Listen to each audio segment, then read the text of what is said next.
Hello friends, সাজরিতা ব্লগের আরও একটি পর্বে অনেক অনেক স্বাগতম। বন্ধুরা, তোমরা সবাই কেমন আছো? চলুন ছাদের মধ্যে।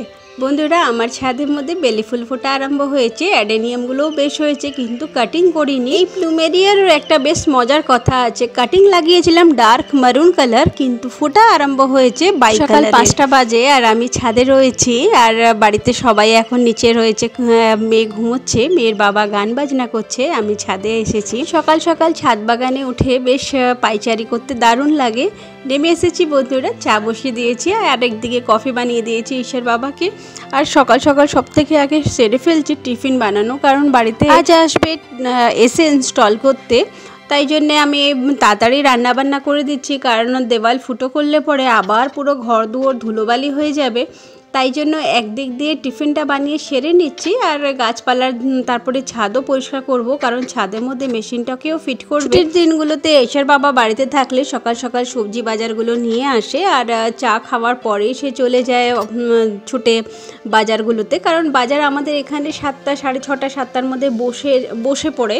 আর সকাল সকাল বাজার হয়ে গেলে কি বাড়িতে একটা সময় পাওয়া যায়, আর সিস্টেমেটিক রান্না কি করব সেটাও কিন্তু গোছানো। ছোলার ডাল ভিজিয়েছিলাম বড়া করে ঈশার বাবাকে জল ভাত দেবো, কিন্তু ভুলে গিয়েছি।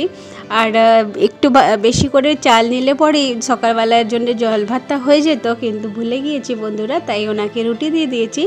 আর এখানে ঈশার বাবা সবজি বাজার এগুলো খরগোশ ছানারা এখন গরম পড়ে গেছে, তাই শাক পাতাও অনেক বেছে বুছে খায় ওরা। যেরকম খালি কলমি শাকটাই আমি দেখেছি পছন্দ করে খেতে, তাই ওর বাবা ওদের জন্য কিন্তু অবশ্যই কলমি শাক নিয়ে আসে। আর এখানে ইনস্টল করার জন্য লোক ইনস্টলের পরে আমি এই জায়গাগুলো একটু একটু পোছা মোছা এগুলো করা আরম্ভ করেছিলাম, কারণ বন্ধুরা এই জায়গাগুলো এখন যদি ফ্রেশ না করি তারপরে আবার কিন্তু কাজ অনেক বেড়ে যাবে। তো দেখছিলাম শুকনো ন্যাকড়া দিয়ে কি ওঠে, তা দেখলাম যে শুকনো ন্যাকড়া দিয়ে কিন্তু ধুলো যাচ্ছে না, রয়ে যাচ্ছে। তো আবার ওটাকে জল দিয়ে পরিষ্কার করব, কিন্তু ওটা আমি ভাবলাম যে পরে করব, ছাদেরটা আগে কাজ করে আসি। আর একটা মুড হয়তো পরিষ্কার করার বা ছাদে উঠে কাজ করার একটা মুড চাই, একটা সময় চাই। তো আজকে খুব ইচ্ছা হচ্ছিল ছাদটা পরিষ্কার করে দেই, তারপরে একদম পাইপ খুলে ভালো করে ছাদটাকে টানা ধুয়ে দেবো। তো এখন গ্রীষ্মকাল, রাতেবেলা দিকে একটু পাইচারি করতেও ভালো লাগে খাওয়া দাওয়ার পরে। তো ছাদ যদি নোংরা হয়, কিংবা লেবুর যে কাঁটাগুলি কুচিগুলো পড়ে থাকে না, ওতে পায়ে ফোটে। আর দ্বিতীয়ত হচ্ছে বোগনভেলিয়ার যে কাঁটাগুলো, সেইগুলোও কিন্তু ভীষণ মারাত্মক। আর এখানে শুকনো ডাল যেগুলো গোলাপের পড়ে থাকে, সেগুলোতেও কিন্তু ভীষণ কাঁটা। তো ওই জন্যই আমি ছাদগুলোকে মাঝে মাঝে পরিষ্কার করতে থাকি আর জল দিয়ে ধোয়াই।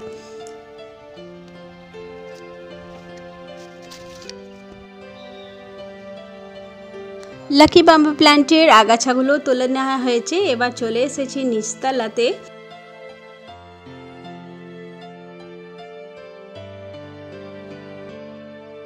সব থেকে প্রথমে বসিয়েছি মশলা ভাজা করে, আদা রসুন পেঁয়াজ এগুলোর মধ্যে একটু জিরা ধনে আর এগুলোতেই একটু নুন হলুদ দিয়ে একসঙ্গে মশলা কষিয়েছি। তার মধ্যে একটা টমেটো দিয়ে কাঁচা সবজি দিয়ে দিয়েছি, আলু আর বরবটি।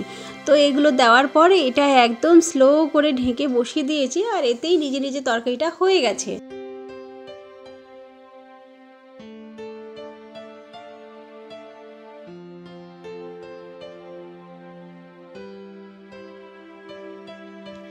মাছ ভাজা করে আলু পটল দিয়ে মাছের ঝোল করছি। আলু পটলের ঝোল কিন্তু বেশ ভালো লাগে মাছের মধ্যে দিলে পরে।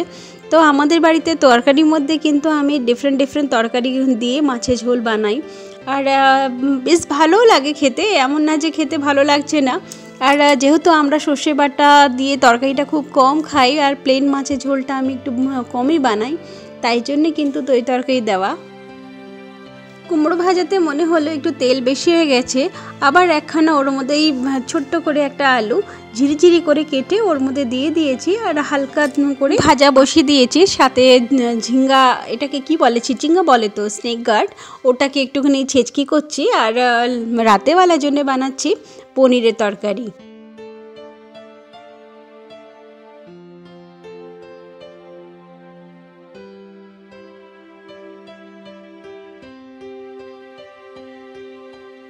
আজকে বানাচ্ছি আদা জিরা বাটা করে, এর মধ্যে দিয়ে দিয়েছি গুঁড়ো মশলাগুলো, নুন, হলুদ, জিরা, ধনে গুঁড়ো দিয়ে দিয়েছি, আর তারই সঙ্গে দিয়েছিলাম একটু গরম মশলা, বেশি না, খুব হালকা করে, ওই যে শাহি গরম মশলা যেটা হয় না পাউডার, সেটাই একটুখানি করে দিয়েছি, প্রায় আধা চামচেরও কম দিয়ে ওটা নামিয়ে দিয়েছি। আর এইগুলো যে তরকারিটা একটু ঝোলঝোল করে বানিয়েছি বন্ধুরা, কারণ রাত্রেবেলা এক তরকারি তো একটু ঝোলঝোল করে হলেই হয়ে যাবে, আর ডাল বানাবো না।